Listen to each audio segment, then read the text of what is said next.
Sagittarius start. Okay, what I'd like to invite you to do right now is to, and I know I say this a lot, but tonight I'd like to ask you to really, really consider doing it, which is taking a really deep breath. And ask yourself, what is the purpose of you being here? Why did you come? Did you come to join? Or did you come to separate?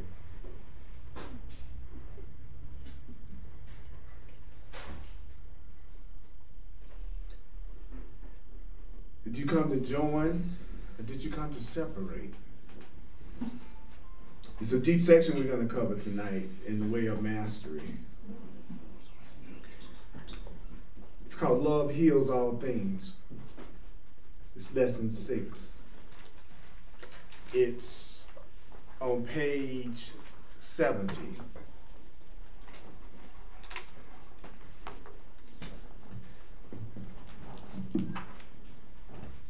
I got so blasted in, I got so psychically blasted by God and love in New York. I'm reeling right now. And what I love to do more than anything is share that love with you. If you want some. Please. Oh, Do you want some? Lay it on. Lay it on. Okay. Lay it on. All right. And, because that's what we're supposed to do with it, is the rumor. Right? That when you receive it, you give it. You know. So what I'd like to ask you to do is let down your barriers so you can receive it. Let down your suspicion, your distrust, your fear, your analyzation. You know what I mean? You know, just for a second, look at me as you. Look at me as connected to you, and not someone, not saying that you're doing this, but not as someone who's trying to run a con game on you. Because it's almost like we approach each other sometimes like we got to defend against each other and be careful, even though we haven't done anything to each other. Isn't it kind of weird? But the truth is, we've only given and received love with each other. So there's really nothing for us to defend against. At least wait till I do something to you before you start being suspicious or hold back. Indeed, greetings unto you, beloved and holy friends. Greetings unto you, beloved and holy friends. Greetings unto you, beloved and holy friend. Greetings unto you, beloved and holy friends. Greetings unto you, beloved and holy friends.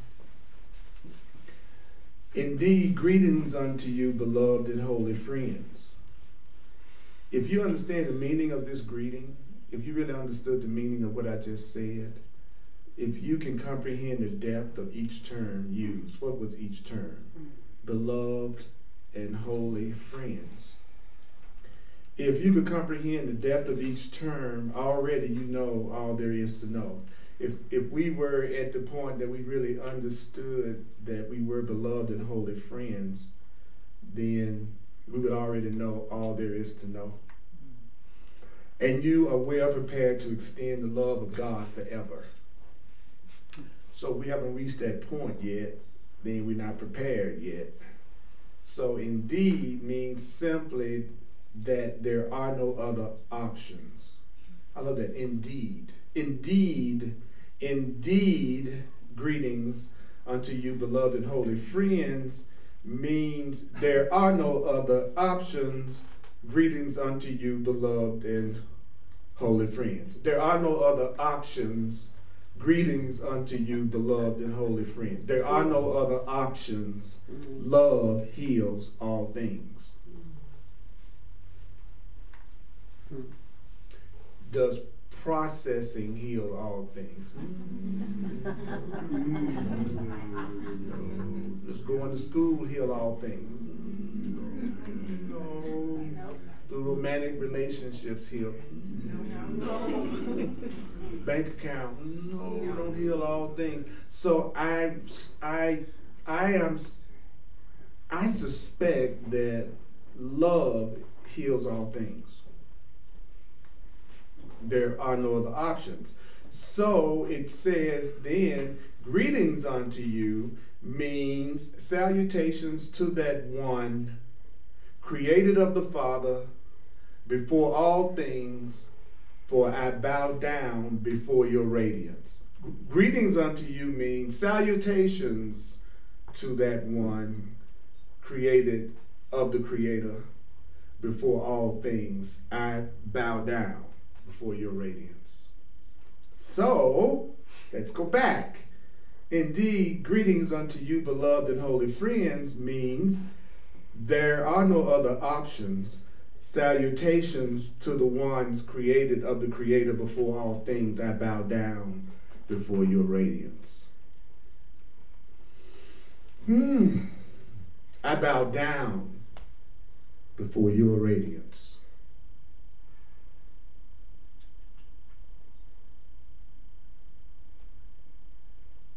Are you crazy? That's weird. You're being weird. No, actually, I'm recognizing you. There are no other options. Salutations to you, created of God before all things, for I bow down before your radiance. And beloved and holy child of God, indeed beloved of God, indeed beloved of every molecule in your physical universe.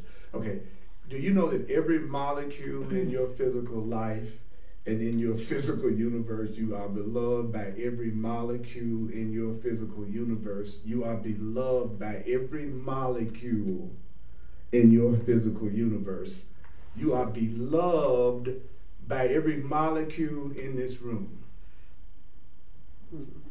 The molecules are getting fresh even as I speak. Right. They loving you in places you don't even know about.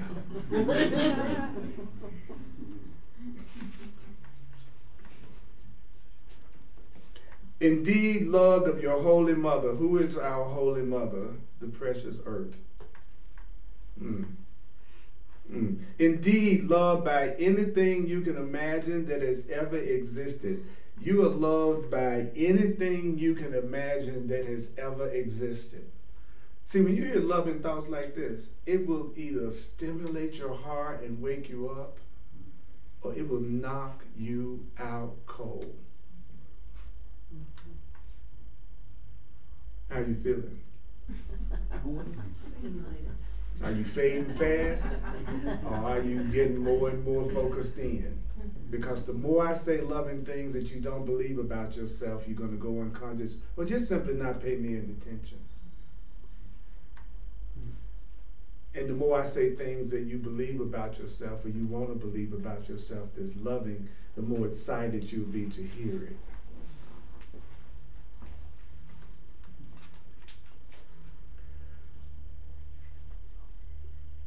So, you are loved by anything you can imagine that has ever existed or could exist that has extended itself from the heart and mind of God. In other words, you are beloved, pure, and simple. And again, there are no options.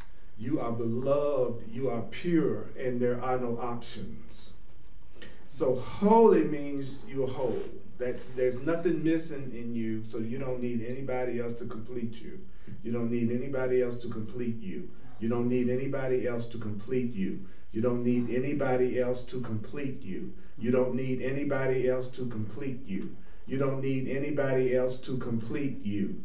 You don't need anybody else to make you feel complete. You don't need anybody else to make you feel complete. Isn't it the trip when you kind of really let yourself hear what we're being told? rather than just dance over each part of it just like that, but just take a minute to realize that you are whole, not because you've earned it, thank God, because if I needed to earn that holiness and that beauty, I'd be in trouble.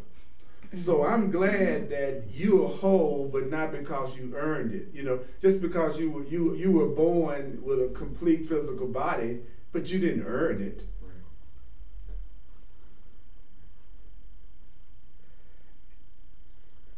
And because it is that which is the truth from which you are extended forth forever, because you are made in the image of God.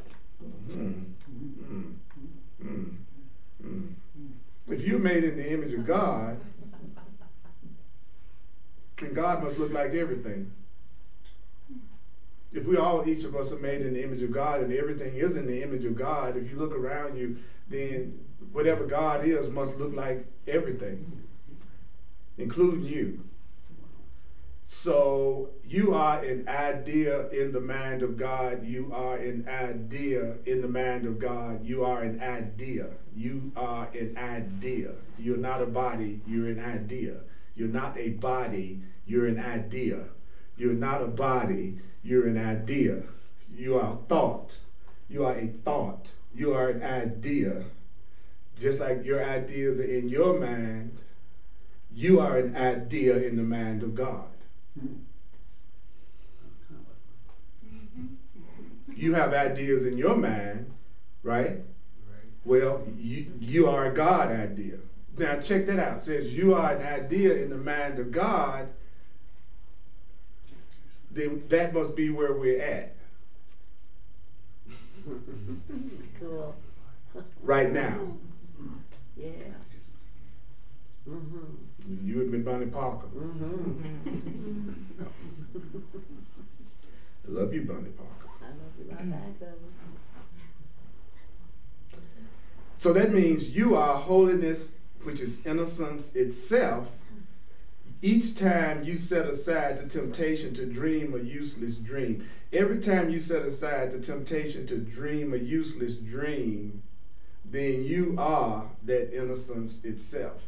So if you don't feel yourself as being the holiness, do you know if you don't feel yourself as being powerful and beautiful and innocent, it means right now you are experiencing the temptation to spend all your time imagining something that's useless. So when people spend their time dreaming up stuff that's truly useless, then they tend not to know they're beautiful and innocent.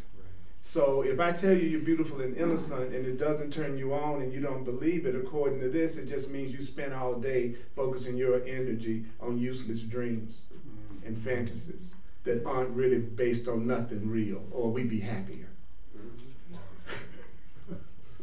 Just like somebody remodeling a room and they like the way the job is going, they'd be smiling at it every day. So how's your remodeling act going? You know, how much do you feel joy about the world you're perceiving that you're making for yourself? So he says, you must be having the temptation to dream a useless dream. He says, when you don't do that and walk this earth as Christ, what does that mean? The one self that's connected to love that we all share. Walking the earth as Christ is not really anything really mystical. It's just walking the earth as you are. Can you do that? Can you walk the earth as you are? Not walk the earth as everybody told you you should be. Not walk the earth as society has programmed you. Your mom and your father, your teachers, your ministers, everybody. Are you walking the earth as you? Then you walk in the earth as Christ. You walk in the earth as love. Then he says, beloved and holy friend. Now, what is a friend? A friend is not one that's lesser than myself. So if you're my friend, you're not lesser than me. If your friends are never lesser than you, your friends are never lesser than you. A friend is one who walks in perfect equality. A friend is somebody that's not lesser than you, less than you, that's walking with you as an equal. A friend is one who walks in a perfect equality with the grandest of masters, whomever you might conceive such a master to be. A friend is one who chooses to look upon another and see only the face of love, Christ, the true self therein. I'm your friend if I choose to look at you and only see a loving face. Doesn't mean you seeing a loving face. Doesn't even mean you got a friendly looking face. It's just that when I look at you, I see a loving face. I see a face to love. You see what I'm talking about? Notice that everything that we're being told has nothing to do with anybody else having to necessarily do anything differently. Everything I've said is all about how am I going to choose to see you. In other words, am I going to choose to walk in here and say to you, greetings unto you, beloved and holy friends. I see your loving face. Let's not spend any more time. We spend all day probably dealing with the temptation of working on useless dreams. We call it our plan.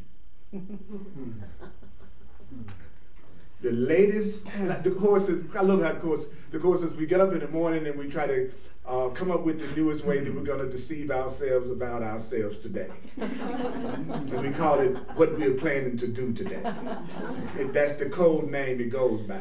What's the latest way Earl is going to deceive himself and make himself think he's a victim in a body and separate and on his own and having to make it by himself and try to get somebody to like him today? That's he says that's me. Then I come up with something I want to do today, and that's the latest way that I'm coming up to focus on everything other than I'm an idea in the mind of God that's here to extend love because I'm whole and complete. Because I don't recognize love heals all things. I still think it's my plan that heals all things.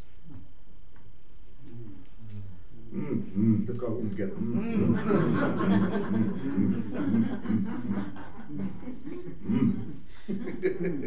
What's up, brother? Be suspicious of me. Oh, good. You had a correct perception of me. I tell you, I had this most incredible connection with these 45 Course in Miracles students from Japan. That was a trip that had been watching my videos. And I wish I had thought to bring it. I would have shared with you an email that one of them sent to me. But it was so powerful to see them respond to me the way that they did. And one lady, the energy was so loving that came through the spirit. You know, she just cried in my arms. She didn't even speak English.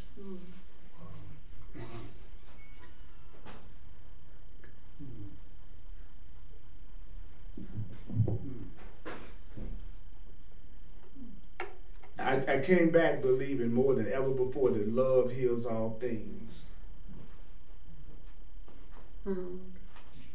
So I'm prepared for anything to come up that'll try to make me believe that that's not true. Because I feel it so much right now. You follow me? It's like I'm looking for what my fearful mind might throw up to make me believe that all the love that was given and received is an illusion. The acknowledgement, everything. Something to make me mad. Something to upset me. So I forget the love. Because that's the way we do it. That's how we forget. You know that, right? We experience love and then we create some kind of chaos and unhappiness to forget that it's possible for us to experience. And then we work diligently at it. So much so that we do the same thing over and over again. That way we just make sure we get it down perfect. By the time you had your 30th lousy relationship, you got lousy relationships down to perfection.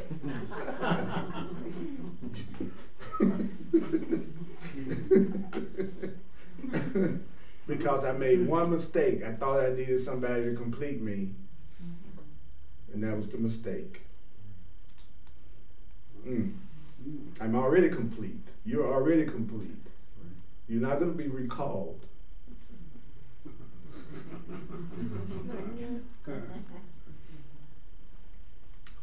There are no missing parts. You're not missing anything. So,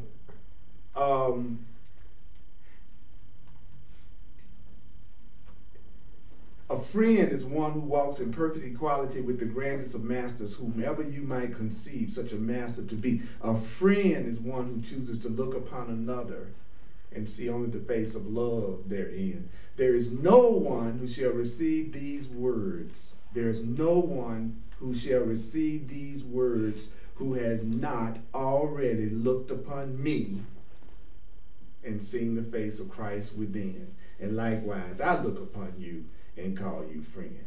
So this is supposed to be the words of Jesus being communicated through a person, which is what everybody said the Bible is, and every other spiritual book. People figure out on channel books, they go, what do you mean channel?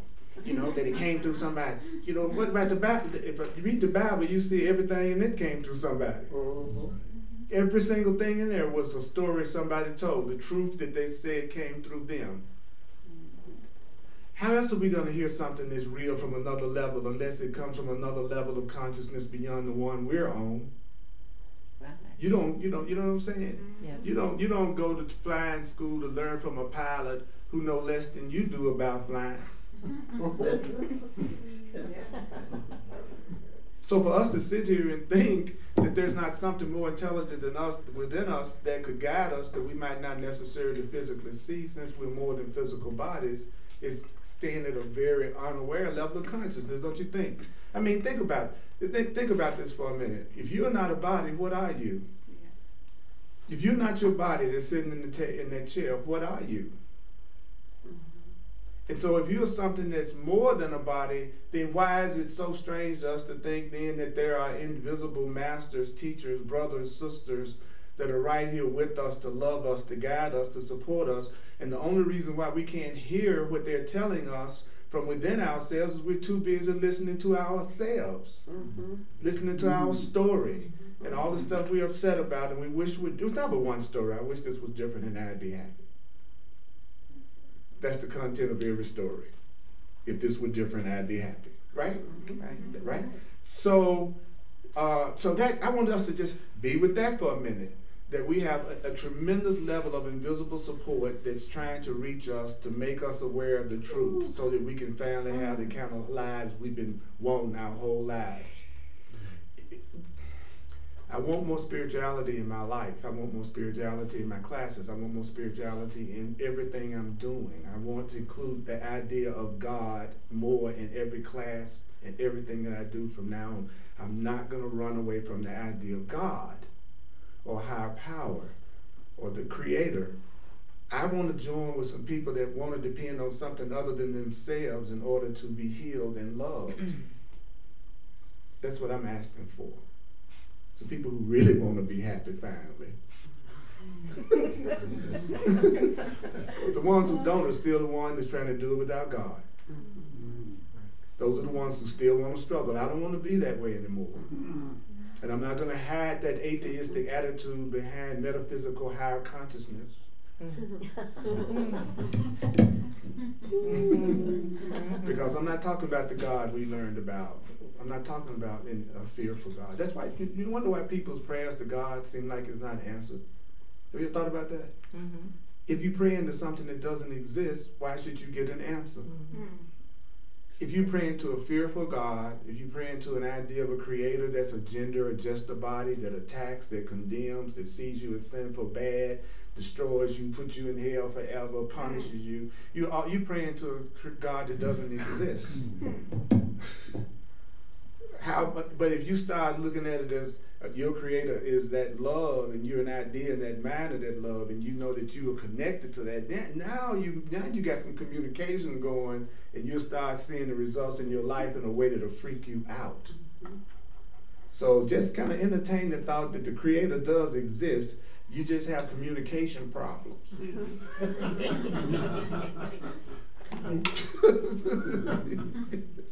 Wouldn't that make more sense? It makes more sense to me to say God exists, but obviously I don't know how that invisible infinite force communicates with me than to say it doesn't exist for me. So it says, and when I look upon you, I see not the very momentary dreams that you seem to think are lasting so long. When I look at you, when the part of you that's greater than you, that's invisible, looks at us, it says, I'm not looking at your momentary dreams that you seem to think are lasting so long. I see only the radiance of that which the Creator has extended out of love. I don't even see all the stuff that you all are focusing on. When I look at you, I just see the radiance that the Creator has extended out of love. When I look at you, I just see the radiance that God has extended out of love. I don't see the stuff that you tell me about that you're going through. I just see the radiance that you were extended as out of love. That's the kind of person you want to be looking at you at night.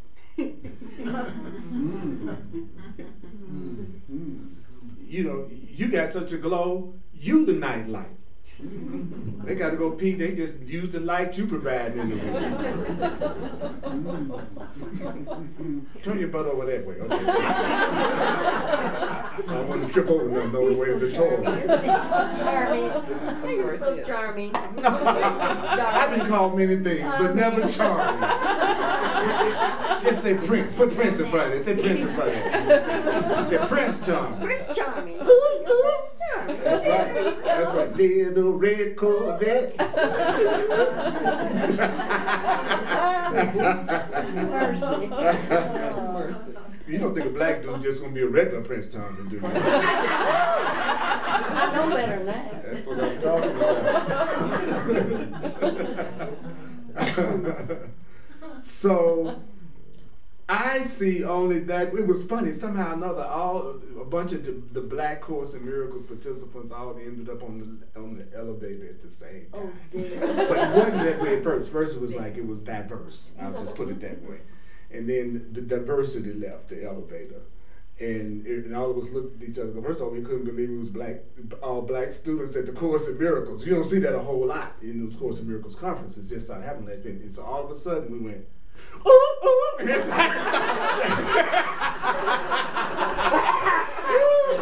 then when the door moved, it was like,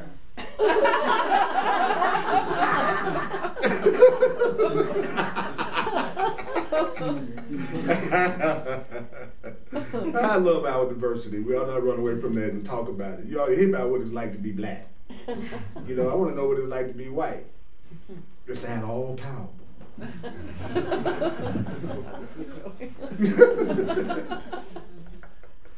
But actually, I'm just looking at myself. That's all I'm looking at. You know, it's like, this is Earl as women. This is Earl as men. This is you as men. This is you as women. That's the way a conscious being would look at it. If I want to know about my feminine side, I'm looking at my feminine side. And if you are a representation of my feminine side, I'm badass. Because y'all off the chain. Y'all gorgeous and you want to grow and you cool. Look at you. I'm doing good on the female side. How you doing on the male side? Do fine till you leave this room, ain't you?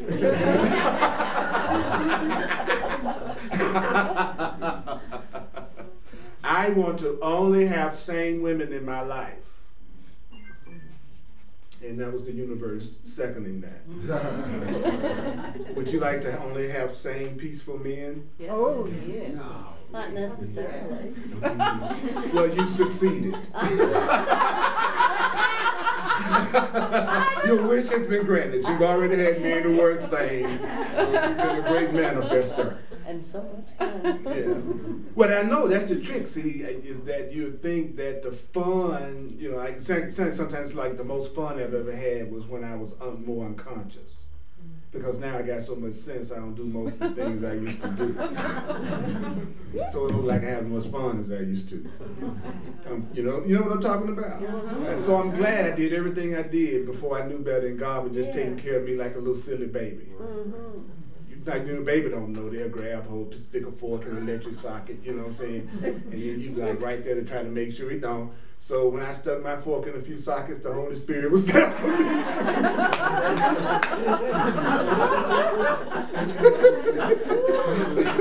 too. Long live the sockets. Long live the What you think this S stand for? Socket. Okay. And haven't you been shocked? Yes, we have. Yes, indeed. Yes, indeed. So when I look at you, I see only the radiance of that which the Father has extended out of love. I see only that which has neither beginning nor ending. When I look at you, I'm seeing people that don't begin and don't end. I see only that which neither has birth nor death. So I'm sorry, when you die, I'm not going to see you as dead. If you die before me, I'm not going to see, I promise you I won't see you as dead. And if I don't see you as dead, you can still communicate with me. Just check in. There's sometimes you might not be cool to be around, but for the most part, you can communicate all the time. The only reason why we don't talk to departed loved ones right now is that we don't believe it's possible to do that because of what we've been taught. And since everything is a reflection of what we believe, if you don't believe you can communicate with somebody out of the body, you won't, which will make you believe that's true. And then people who still do communicate will seem like they're crazy to you. After my sister made her transition, I was at this conference in North Carolina, and I was walking from a building, from a meeting with a young lady, and we were walking, and I was thinking about my sister, and I was kind of grieving her sudden transition. And all of a sudden, the young lady started to talk, started to channel my sister, and she didn't. And my sister told me that she was great, and she never knew it. Oh, cool. Because I didn't believe my sister was dead, but she had to use the same thing that I have to use to communicate with people. A body. Does that make sense? That's what we're doing. We're using a body to communicate with each other because we're not physical either. And so she just used the body to communicate with me because she wasn't physical either. Cool. You don't have to believe that, but that doesn't stop it from being true. I used to think if I didn't believe something, it wasn't true because I was the arbiter of what was real. So one day I realized, wait a minute, people could be telling me things that are true all the time, and they really are true, but I just don't believe it. That doesn't mean it's not true. But I used to think if I didn't believe it, it wasn't true. Wow. Now, I'm glad the course helped me get over that. Then it said, I see only that which has no limitations. When I look at you, I'm looking at something that's not limited. When I look at you all, so what does that mean? That means I don't care how limited you think you are. I don't care how many problems you think you have. I don't care how many restrictions you think you have. I see you as having no limitation. I don't have to see you the way you see you. Na na na na na.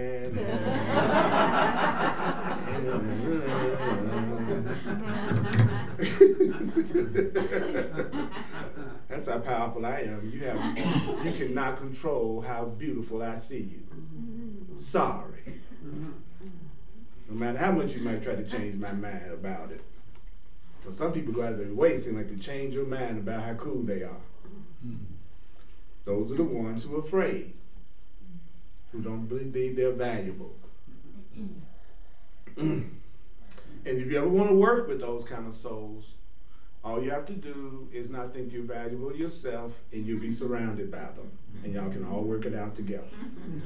That's why we're all here.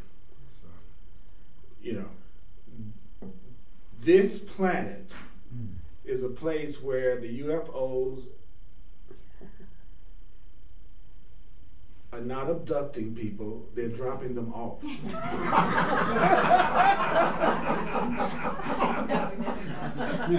And they do it quick. They drop them off.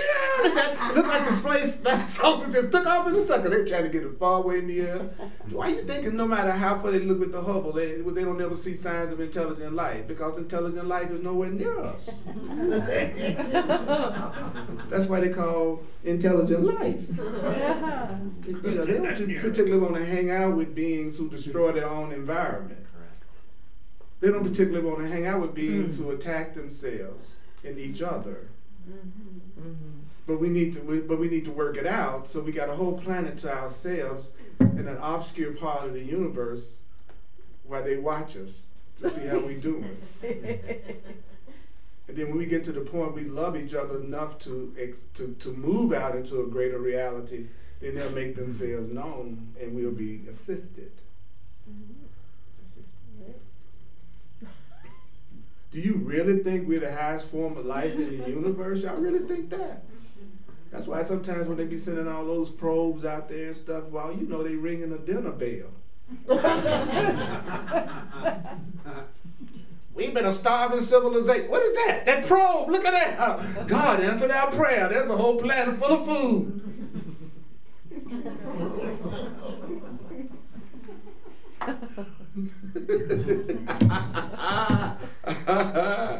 I just hope none of them like dog meat.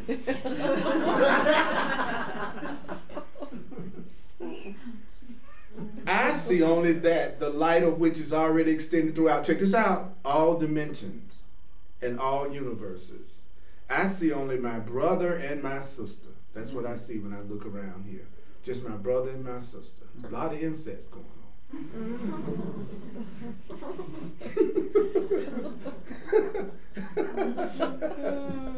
If we all brothers and sisters, this is stuff to, no what? Inbreeding. Now I understand the problem.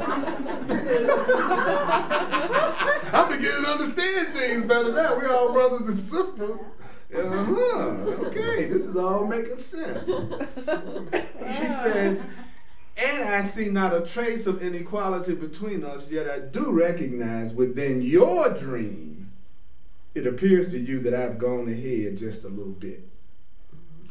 At times within your hearts, there is a longing to follow me. If you would but heed that longing to follow Yeshua, your brother. If you would make that longing primary at all times, your own desire will bring you wholly to where I am. So your desire brought you to where I am. You can see that. Your desire brought you to where I am. You know what I'm saying? You know, my desire brought me to where you are. And it says, if you would but heed that longing, if you would make that longing primary at all times, your own desire will bring you wholly to where I am, and you will laugh when you discover that you haven't moved an inch. You are on a journey without distance to a goal that's never changed. That's true. I guess the shortest distance between 2 points would be where I am. I guess that would be like the fastest way I could get to something if it was where I was. I think the Creator's that smart. Oh, you can get to joy as soon as you go 3 blocks down Colfax, make a left up there. You know, if it's real, you can always have it all the time, and it's always accessible to you no matter where you are. So you haven't moved an inch. That where I am is where you are, and where you are is in eternity. That means you are not in 740. That where you are is in the place of birth. Where you are is in the mind of love. We're sitting in the living room in the mind of love. We're sitting in the living room in the mind of God. We're sitting in the living room in the mind of God.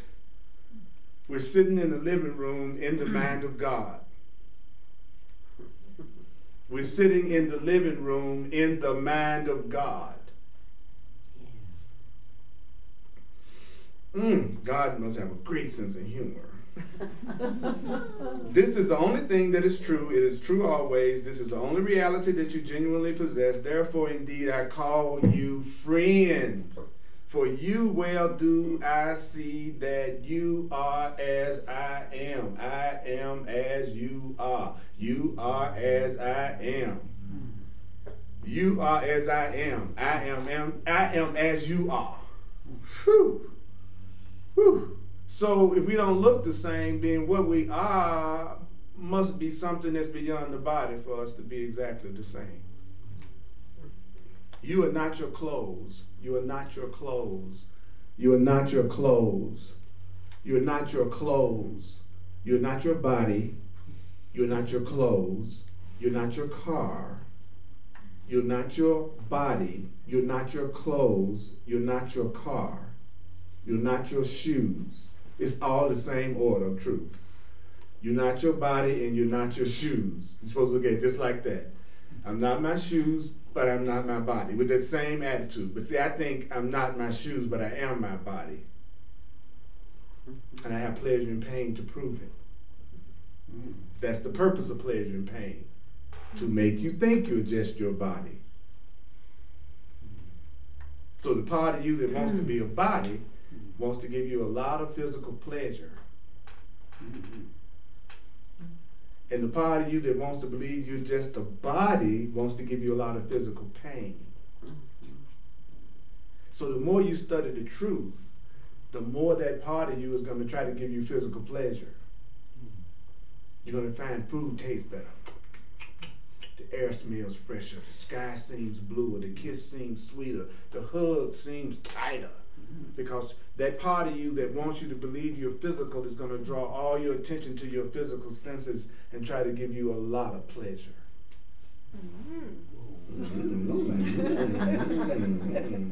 I think I'll start studying now.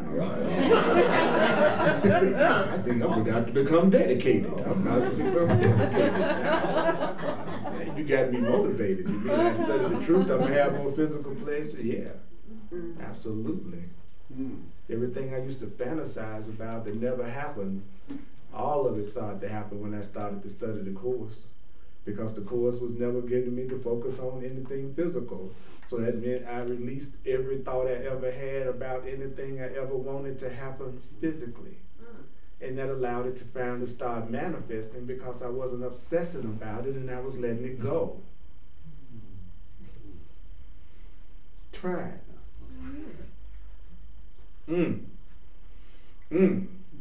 So, therefore, indeed, which what does indeed means? There is no option.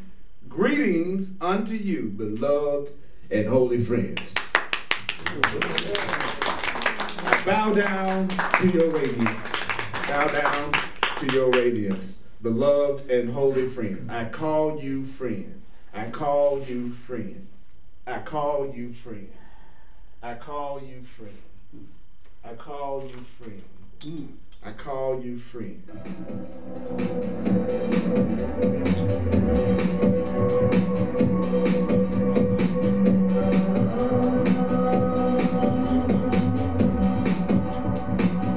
I'm gonna wait and see who's alive.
Do you know you are the music?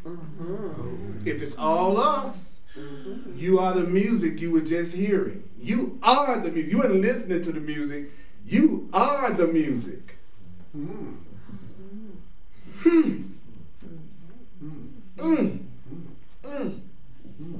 I was coming back on the plane today. I saw something called a G-tar instead of a guitar. They call it a G-tar.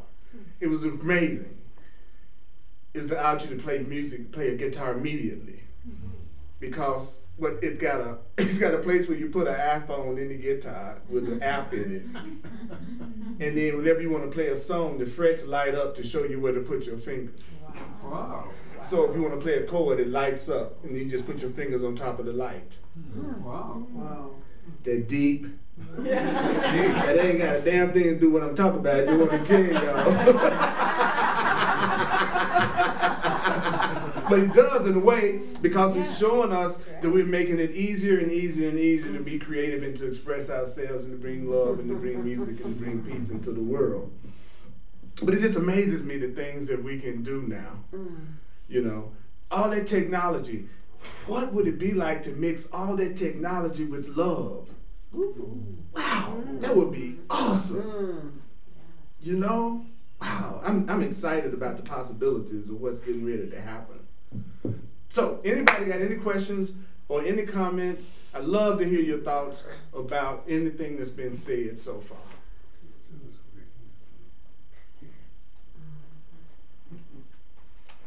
Well, I'll speak up. You know, a lot of what you're talking about, you know, we just felt it firsthand. It was just like walking into situations where, you know, we had this one perception. I had a perception of New York as, you know, cold, don't make eye contact. Well, we stayed the first 3 nights in Harlem, and I'm pretty sure CJ and I were the only 2 white women in most of the areas. But it was like, you walk in and it was just like this exchange. Everywhere we went, we just had this love exchange with everybody, every culture, everything. I mean, homeless, people from every part of the world, right? And pretty soon I said to CJ, we're sitting on the subway, and I said, you know what, it's freaking me out, because everybody I'm looking at, it's like they're familiar to me. So it was like I was like, all of a sudden, like, you know, that whole we're one kind of was coming together for me while we were sitting there, because it was just like every single interaction we had with people was just beyond what we could have. It completely blew my mind, completely. Just, and that was outside of the conference, you know. That was just day-to-day. Yeah. Same thing with me. It was like, you know, I had one of the most humbling experiences that I've ever had in the 35 years that I've been sharing the course. You know, it was over 500 Course in Miracles students there, and they were in this big ballroom, and the keynote speaker spoke first, and they opened the conference. And then it was like 20-something teachers, wonderful teachers. And they did breakout groups where you choose where you want to go to listen. And I was looking for, you know, maybe 40 or 50 people might check me out, because they had so many to choose from. And their entire ballroom was full. It was several hundred people. It was amazing. It was amazing. Everybody showed up for Earl, which was awesome. It was such and I mean this from the bottom of my heart, not from my ego. For me, it was such an example of being used by God coming through me. It wasn't like, oh boy, look at me. It was more like something went through me like swoosh, and I only had one purpose, and that was to love them. And to have them feel my love and the love of God coming through me. And the response and the connection and the love blew me out of the water. And I'm still having to integrate it. And then the same thing happened with the second talk, because I had 2, each person did 2. And everybody, and all the teachers were fantastic. So like I said, it's not an ego thing. It's me being not humble by the love that was exchanged. And I was amazed at how many people had seen my videos. And that was a large part of it, was that they were already familiar with me. So they were already reacting to me as if I was their friend.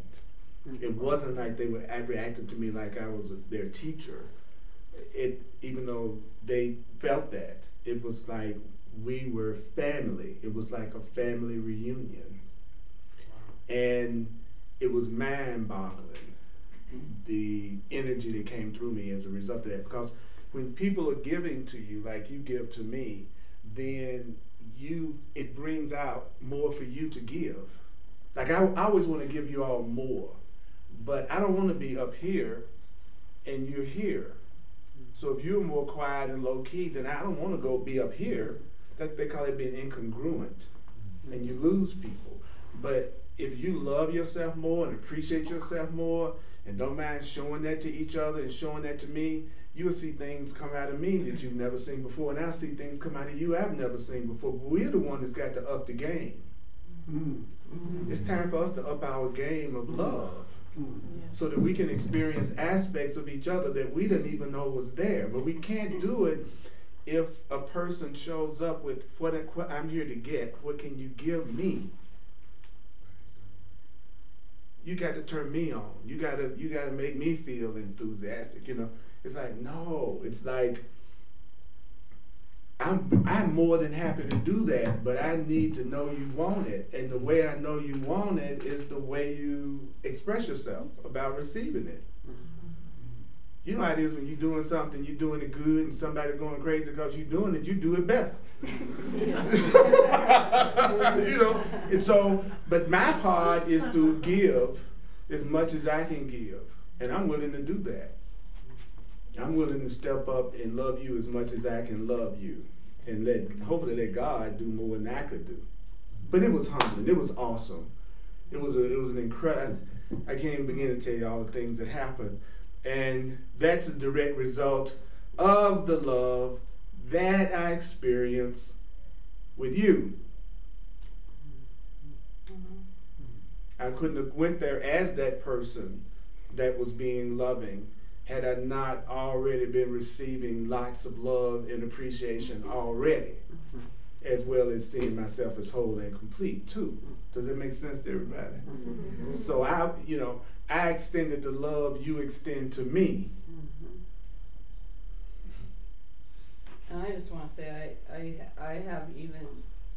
totally appreciate Earl so much, and that somehow the universe made it so that I'm here and he's here and I can come and see him live twice a week, you know, and interact with him and stuff. But boy, did I get even more of an appreciation for what we have here, because you do it in such a way that it gets to people. It's like you said, all those Japanese people that didn't speak English, I watched that. I stayed after and watched just their experience, and we met them on the subway later on that day too, and they were just blown away. I just kept saying, you know, it reminded me of you being a rock star. I mean, they were just, man, they were lined up to get their pictures, and but the way you presented it, like you said, to me it took it even beyond language. You know, it was a connection that even surpassed the language barrier in the room. And you touched those people, and that just made me appreciate you. I think I told you after, like, what did I get from this? I got so much more appreciation for you and what we have here. And I just appreciate you so much, and I'm just so thankful that I'm blessed to be here to watch you and to hear your message, because to be honest, I struggled with a lot of those speakers because they just weren't doing it for me. I wasn't hearing it. It was just on a different level. And I just want you to know, I'm so blessed. I'm so blessed that I got to go out and experience everything I've learned from you over the past year and a half, you know, and it's real. New York City. Yeah. Yes. Thank you. Upper limit test. Upper limit. Y'all don't know, it takes a lot to hear somebody say something like that to you. and be able to receive it. It really does. And you're going to have to deal with it because it's going to happen to you. Every one of you. You have people looking at you like and saying stuff like that sincerely. And then you know it's kind of like, it's like a little part of you feel like a little fraud though, because you know it's not you. You know what I'm saying? It's like, really, that was something I didn't even know what the hell it was myself. And that's what I feel every time I do a class. Every time. You're being pretty humble too, because the thing he's not telling you is the second time he spoke, they put him in a very small breakout room in the basement. Wow. However, the hotel double booked that room. So that the last minute they moved him to the lunchroom, the banquet room, with no PA. There was no setup for the translation equipment for all those Japanese people. There was no way for him to plug in his music. They finally brought in a PA, which made him stand like this in front of a microphone, and which was completely different from Friday night because he was all over the stage, and I mean everything went right. And it was really a challenge, you know, because he's ready to do his thing. The room was full. I mean, full of people waiting to see Earl, and here he's sitting there with no PA, no translation equipment, everybody trying to come up and talk to him before, when he's like trying to get himself like, how are we gonna pick?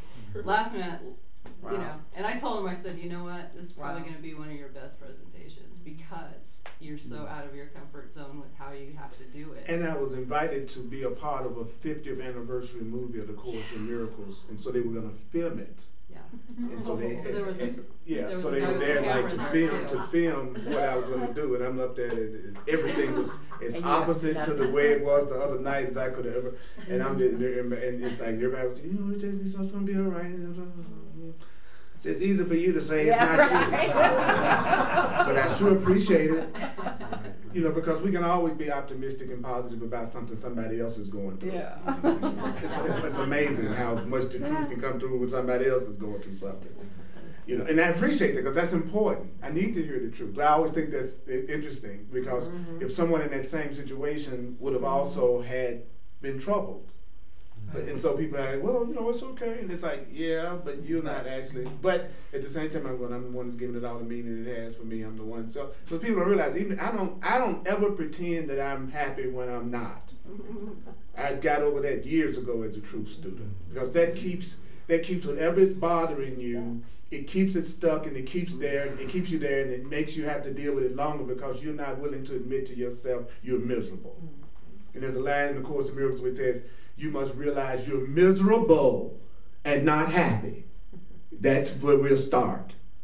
So you're miserable right now. So there's nothing wrong with you saying, I feel miserable about my relationship. I feel miserable about my job. The truth students think that, oh no, if I say I feel miserable, then I'll make something miserable. No, you're already miserable because you've already made something miserable. It's already happened. Don't worry about manifesting it. You already have. That's why you're miserable. So now you need to admit where you are and go somewhere else. So that's what I do. I tell myself how I feel. And then I go, well, okay, Holy Spirit, it's up to you. You're going to be the one that does it and not me. And I'm just here to give up. As soon as I get back to it, I'm just here to give and receive love. I'm just here to give and receive love. And then they cranked it up. And it was an incredible experience because I started out with that song, Lean on Me. And everybody know it, lean on me. Because that's what I was feeling. And then everybody just started singing it. Singing and clapping. Really? I mean, that room just came alive. It was he rocked it. He totally rocked it. I mean, it was shorter than it needed to be, you know, that it was supposed to be because it took him so long to get set up. But that gave them time to get the translation equipment set up, so they were able to hear what.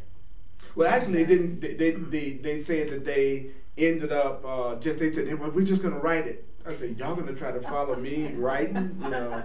But they were just that determined to do it. And so what I loved was the diversity. It was people of all races, and they were all loving each other, and they were all expressing love and appreciation to me. And let me tell you, when you experience something like that, all you want to do is love more. It doesn't go to you, oh, I'm a bad mother, shut your mouth. But I'm not, it's not about that. You know, it's like, but then there's nothing wrong with saying, I am valuable. That's true. I deserve that.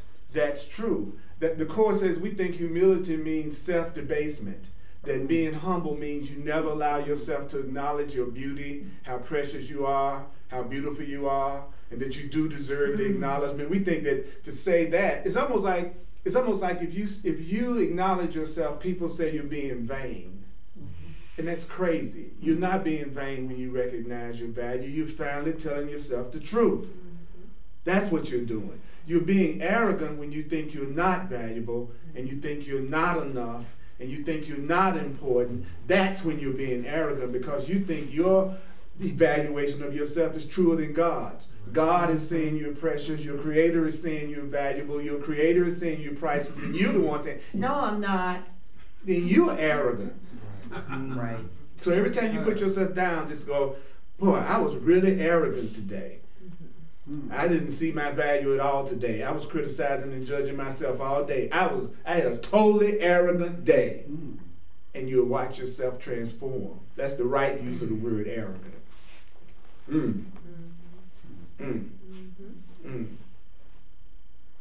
It's deep. It's deep. I'm telling you, you all are ideas in the mind of God. Y'all are awesome. Idea. And I was surrounded by awesome teachers. It was funny. I had to do this interview for this young lady who's a teacher. I get lots of pieces on Facebook, and she has a thing that she does on the course. And she interviews course teachers, and Gary Renard and David Hoffmeister. A lot of really cool teachers were there, and it's called Coconut TV, and it's on YouTube. And so what she wanted to do with the speakers she was interviewing is just put a bunch of topics in a bag. We choose one, pick one, and whatever we pull out, that's what we got to talk about in the interview from the Course in Miracles perspective. So David Hoffmeister went before me. I don't know if any of you are familiar with him, but he's a really popular Course in Miracles teacher, and very, very brilliant being. And he pulled Holy Instant. So he had done a whole interview on what the Holy Instant means from the Course in Miracles and stuff. And he was just finishing up when I came in, so she asked me to do it. So then she finished with him. She's ready for me, and then Reverend Maria. Then she turned around and handed me the bag, and I pulled out a topic to talk about from the Course in Miracles perspective, and it was sex. She just cracked up.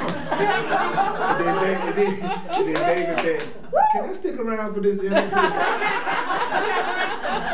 then I had a chance, and so we had the biggest laugh. She said, of course, that's what I had to pick to talk about from the Course in Miracles perspective. And it was awesome. Then I had an opportunity to spend some one-on-one time with Mari Paran, who is the channel for the Course of Love. Wow. She and I spent some time together talking and sharing and joining and thinking of ways to collaborate and do things that we want to do together, because that's beginning to explode and grow. And she was beautiful. She wanted to hear my perspective of it. And so it was just one thing after another thing after another thing after another thing. It was like a global experience, and I saw the power of media, of technology, of our ability to reach people all over the world, and how that's going to save us. That's our mind. That's us being able to affect our own mind instantly to transform everything. And we have that right here. You know what I'm saying? Just me taking that little cheap camera, sticking it up on that little thing, resulted in that kind of response and reaction. And anybody can do that. I'm not special. Any one of y'all could do that. Any one of you could say, I want to teach what I want to learn. I want to talk about what I want to learn. And I'm going to video it and I'm going to stick it on YouTube. And it doesn't cost a dime. And I'm going to express who I am and what I value. And just see what happens. any of you, because you're all teachers of God. I only teach teachers. That was revealed to me years ago. I only teach teachers. Whether you realize that or not, that's what you are. You got to be a teacher or weird, or both. Because, I mean, to even come to something like this, you can't have an ordinary mind to even hang out in what we're talking about. And you all know that you are experiencing the world as if it's a movie you've been to a quadrillion times. And you're ready for something new, and you know you are. You know you're ready for something new and something truly different. But your ego tell you, I'm going to try the old thing just one more time. I'm going to find that person that's going to make me feel good. I'm going to get that money. I'm going to get that job. I'm going to get that house. And all that stuff is just thrown in when you really want to fulfill your function of being truly an example of love and joy. And what's so cool about it is it's set up where you do it in a way that works for you, that turns you on. You can't ask for a better deal than that, unless you're afraid to be yourself, because you need validation from everybody around you. Wow. And then guess what? The next sentence says, there is nothing else to be said. I just want to be a better lover. Just want to be a better lover. Just want to be a better lover. Yet the mind races, does it not? It races away from the very reality that I've just described about you. We run away from the very reality that was just described about us. He says, the mind races from that source as a sunbeam from the sun. Yet in reality, the sunbeam never leaves the sun. It never leaves the source. Like in other words, when you think about a sunbeam, it never really leaves the sun, right? You a sunbeam that never left the sun. We are still connected to the source, like a sunbeam is still connected to the sun. Wow. And if you heard that for real, you might even felt some of that energy. Because if you think of yourself as a hose that's kinked, that's the way it is when you're not connected to God. You're like a hose that's kinked, and that kink is your ego, your beliefs, the things you tell yourself that's not loving and true about you, the victim thoughts, your story. Then you learn stuff like this. All it's doing is unkinking the hose, so that the water can come through again. And that's what happened in your life. And you look up and you'll be shocked at all the cool shit that's happening to you.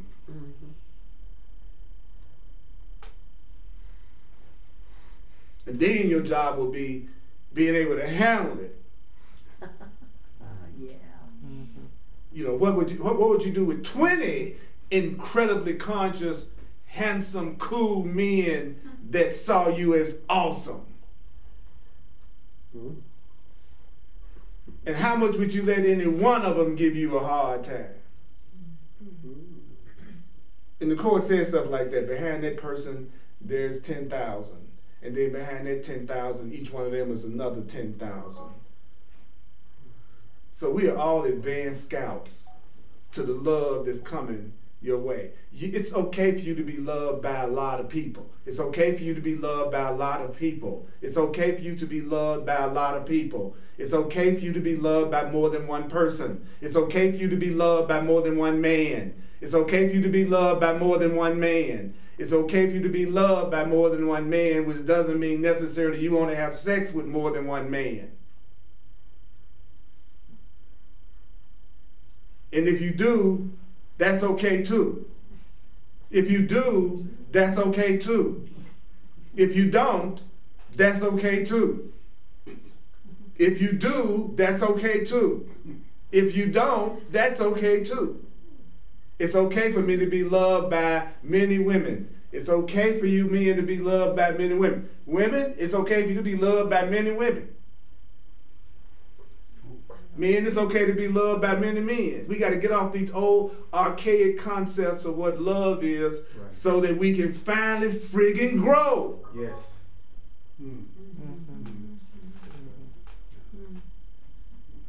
You deserve the love of more than one person. that you're trying to strangle to death out of your sense of neediness.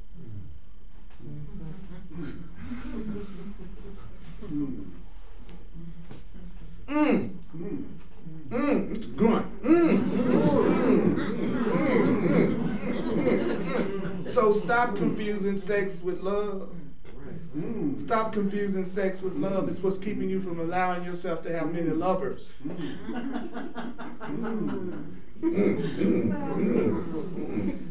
And stop trying to get. Yeah. Like as soon as they show up, you want to get something from them. Exactly. You know? Let them give it to you. You'll enjoy that a lot more. The Course calls it our getting mechanism. He says our appetites are our getting mechanisms. And that every time the truth gets revealed to us, we get an appetite for something. To confirm that we're these bodies that have these appetites. And so what do you do with that? See your body as neutral, see it as sinless, see it as innocent, and then you'll go ahead and allow yourself to experience it however you want to without guilt. And when you do it without guilt, you will go to the next level of love that's available to you.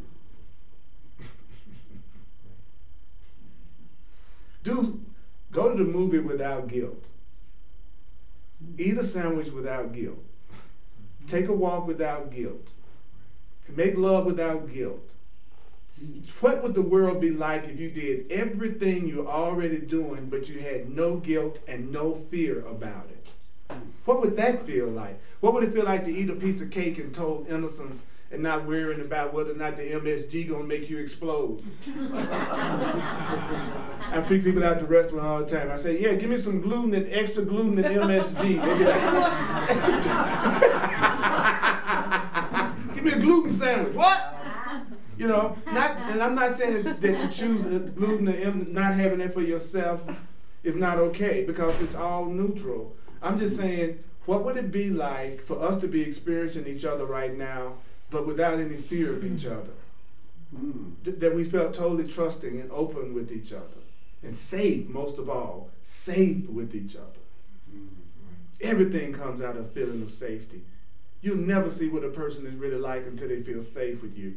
But when they feel safe with you, they'll show you stuff that'll blow your mind, that's uniquely them, that you could never experience through anybody else but them.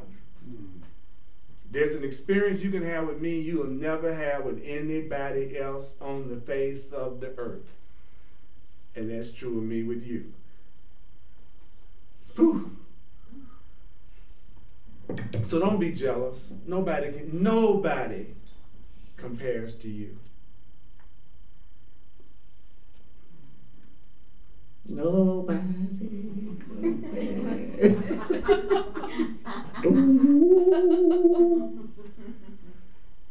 So how do you feel about that? Do you want to believe that's true? Yes. Okay, then I will invite you to have some enthusiasm about the idea. Not because I'm trying to force you to do it. It's okay if you don't. But that would be a physical. See,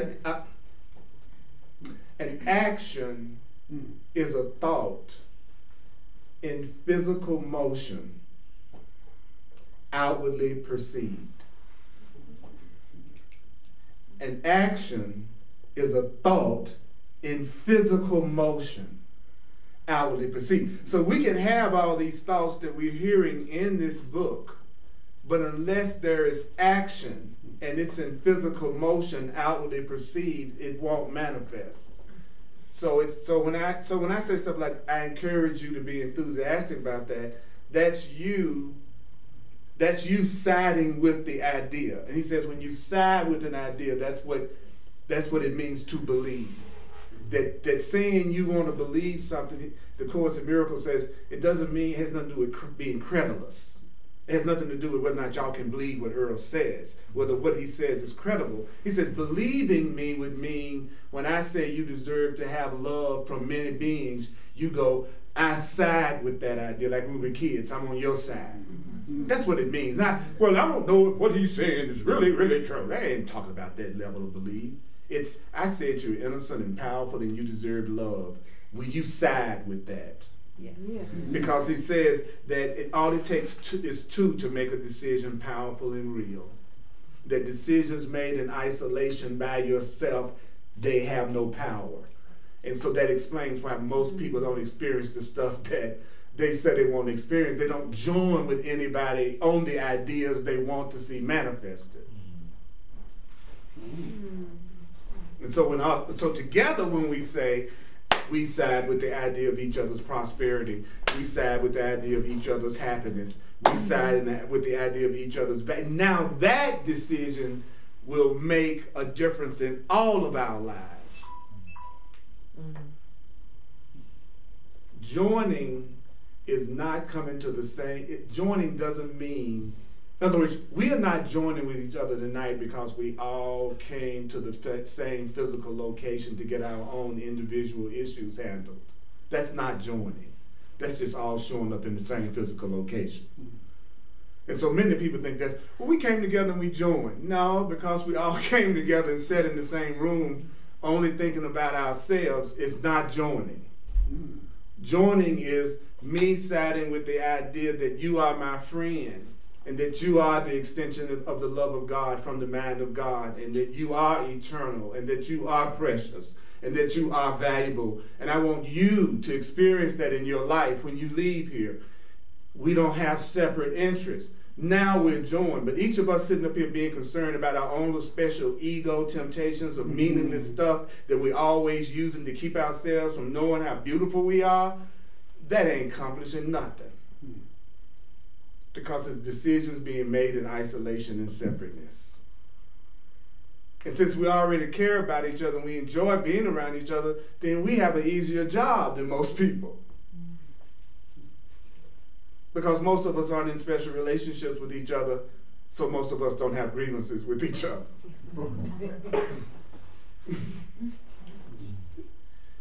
And the special ones, pretty much not here. That's how we get a chance to be a part of their healing. We got a chance to get back off of them, work on our mind, so we can walk out of the door and see them and think of them differently. Right. That's healing them. That's the healing power of love. That's it.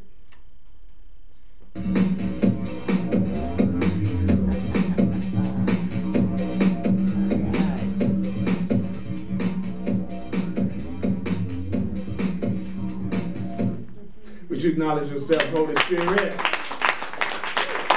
Woo! Would you acknowledge your friends?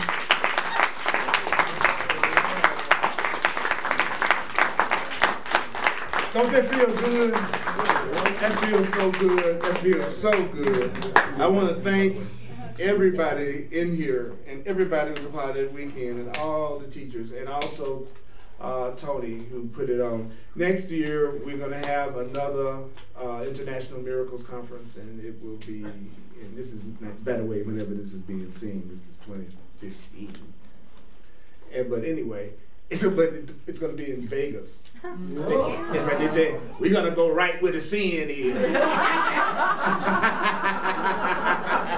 I thought that was hilarious. So we're going to go right into the heart of the sin. Oh, yeah, that sounds like fun, don't it? Yeah. That's right. Yeah. I'm telling you. So don't forget to sign the contact list. Thank you. Let's do the financial expression of appreciation. Thank you for sharing with yourself. I really appreciate it. Yourself appreciates it. And those of you online, you can go to earlpurdy.com, and you can also, if you'd like, share a financial expression of appreciation. And I'm also available for one-on-one sessions called Clarity Sessions. And if you're open to it, I also work and use my knowledge of astrology and numerology, which is just another way for spirit to communicate. For people who freak out when I say that. How can you be in the course and do astrology? Well, how can you be in the course and be an auto mechanic?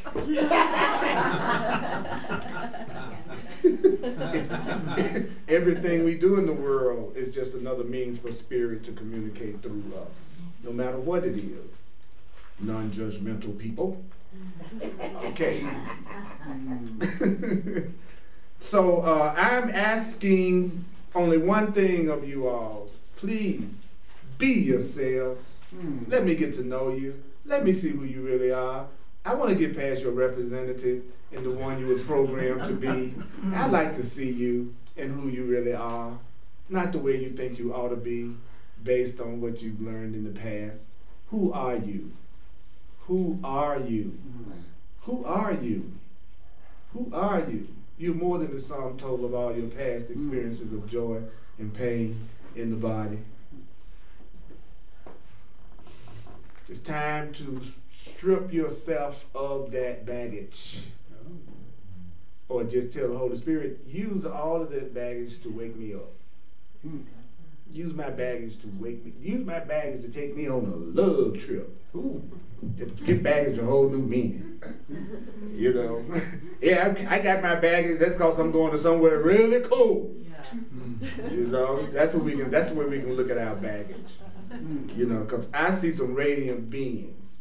I like to use all y'all for night lights.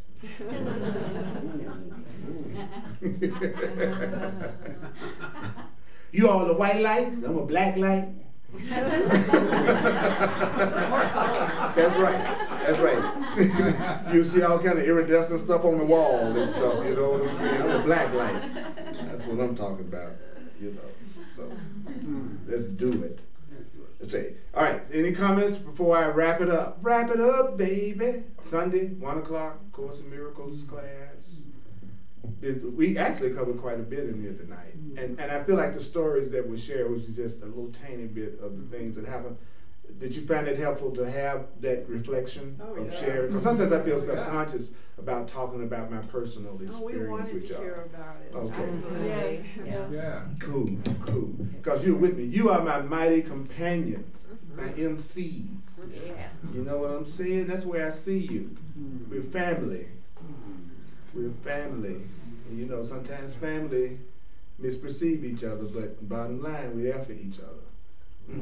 Well, and I just, like, because it's already been reiterated, but, like, I know, like, when I went to New York, and, like, we went to New York, I went with the mentality of, like, giving and receiving are one in truth. So I want to give what I want to receive. And so I know that when I went down there, I went there with an open mind, you know, and I went there extending love and peace, and I got so much of that back. And it's just like, you know, yeah, if you apply the lessons, they work. If you apply the lessons, they work. I looked up and I saw Chris, the picture being kissed by 2 showgirls. Yeah. They were each on each other. It was like, it was a trip. I said, all right, Chris, you doing your field work. That's right, that was your lab assignment that I assigned.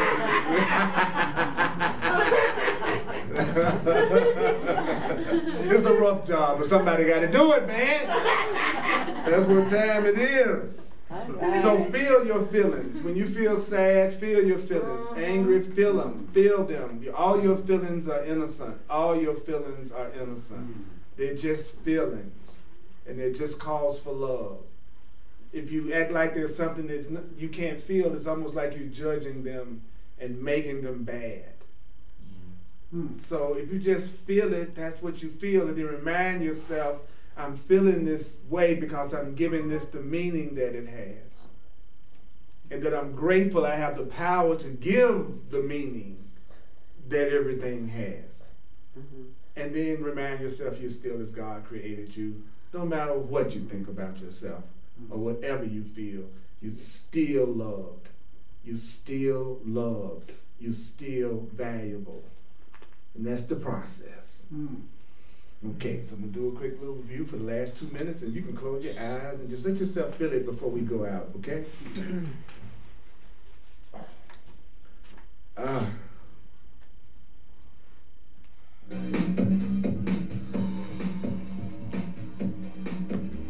Your mind races from that source called God.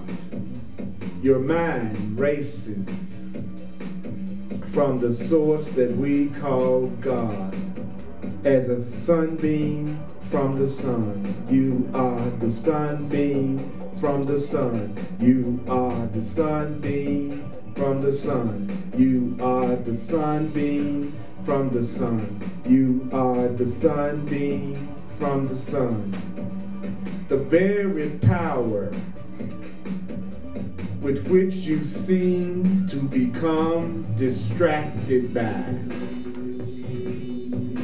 That momentary thought of fear, a momentary thought of fear, that very power with which you seem to become distracted by a momentary thought of fear is the same power by which you will awaken to your own call.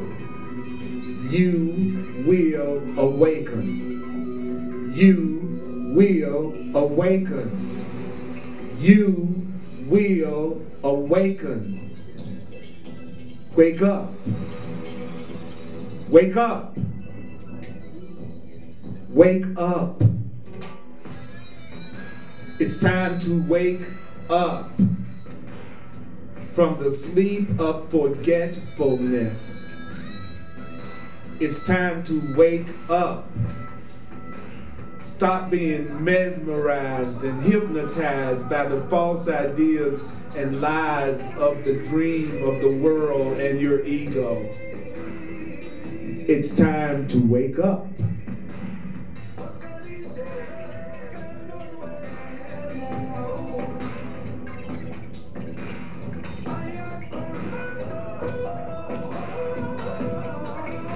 I call you friend. We call each other friend. We are not alone. We call each other friend. So as you go about your day or evening and you're in your dream of being at work or whatever you're doing, think about us. Think about us. Think about us. When you feel upset, think about us. When you feel afraid, think about us. When you feel afraid, think about us. When you feel upset, think about us.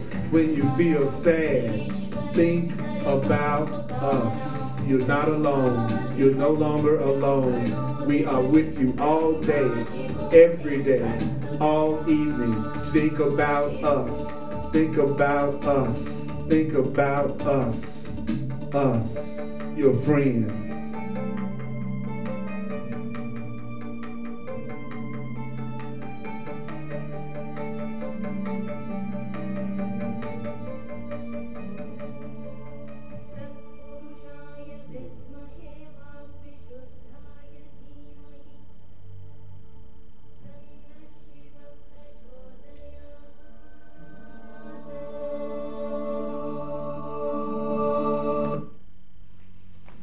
All right, gods. Woo!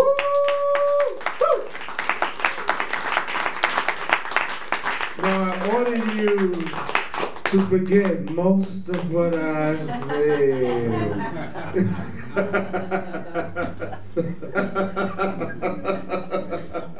I don't even remember being there. I figured that out years ago. That's why I don't see a lot of people that's been to my class. They forget they ever came. Because it's so opposite to what we normally hear and tell ourselves that it is hard to stay conscious of it. So we have each other, right? Right. We have each other, right? Right. So remember that. Just think about us. Yeah. Think about us. When you're afraid, or angry, anyway, sick, think about us. Think about us. Okay. Thank you. And you got it, darling. That's right. It's okay to give it to us. It's permissible. It's all right. Remember, any acknowledgement you give to me, you're giving to yourself. Yeah. And vice versa. Mm-hmm. It's not like you stroking Earl's ego. There is no Earl. There is just you. Us. And that's us. Yeah. So you're never giving it to anybody but you. So it's not stroking my ego, and I'm not stroking yours.